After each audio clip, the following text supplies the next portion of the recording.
Welcome to another episode of Learning Basic Electric Principles. Let's look at this circuit here that I gave you. I want you to notice the initial transition. See how those two waveforms are? Initially, let's do it again. I want you to really see something. See how they're kind of out of sync? Well, they actually are in sync, but the amplitude isn't until it's getting better. Now it's really there. Also, I wanted you to notice this circuit here. You notice you don't see any current coming in.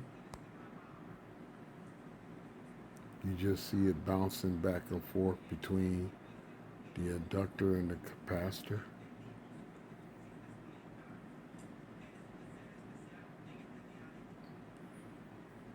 Notice that?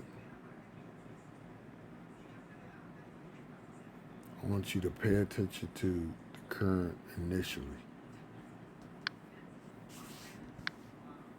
See how the current is flowing into that circuit initially and it's dying down? It's dying down. Now it's become nothing. Almost anyway. For all practical purposes. I gave you a circuit just like this, except for this node was connected to this node, and this node was connected to that node, and there was no ground. Matter of fact, let's just stop the simulation, and let's hook it up just like that. I'll get rid of this node here.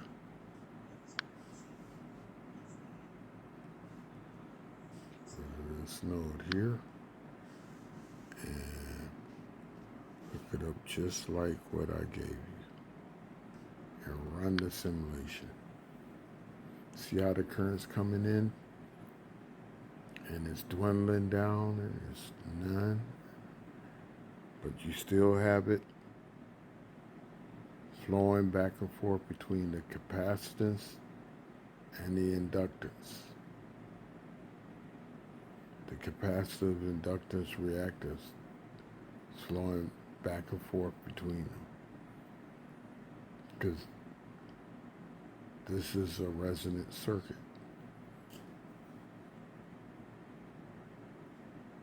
The inductance is reactance is equal to the capacitive reactance. So effectively, you have a tank circuit. That's why nothing's coming into it, because the energy is going back and forth. And the reason why there's no voltage across that node that I was asking you, what is the output voltage between those two nodes, I should say. What is the output voltage? The reason there is none because it's 60 on both sides. And it has to be 60 on both sides because the input voltage is 120. And 120 divided in half is 60.